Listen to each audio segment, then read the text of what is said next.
Mga kapuso, nakataas po ngayon ang rainfall advisory sa ilang bahagi ng Mindanao. Ayon sa pag-asa, apektado ang ilang panig na Agusan del Sur, Bukidnon, Lanao del Norte, Zamboanga del Norte, Davao Occidental at Sarangani Province. Asahan po ang malalakas na ulan sa mga nasabing lugar. Tatagal ang nasabing rainfall advisory hanggang alas 7 ngayong umaga. Ulan din ang ilang panig ng Palawan at Visayas, base po yan sa rainfall forecast ng Metro Weather. Magpapatuloy at magiging malawakan ng ulan hanggang mamayang hapon, kasama po dyan ang ilang bahagi ng Mindanao, masalo po sa southern portion nito. Posible po ang heavy to intense rains na maaaring magdulot ng baha o kaya naman ng landslide. Ulan din ang ilang panig ng Luzon at ng Visayas. At dito naman po sa Metro Manila ay mababa po ang tsansa ng pag-uulan.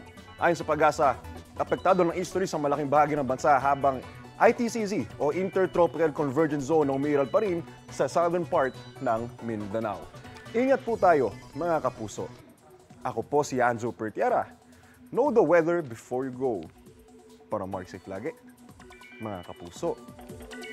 Kapuso, para laging una ka sa mga balita, bisitahin at mag-subscribe sa GMA Integrated News sa YouTube. Sa mga kapuso abroad, samahan nyo kami sa GMA Pinoy TV at sa www.gmanews.tv.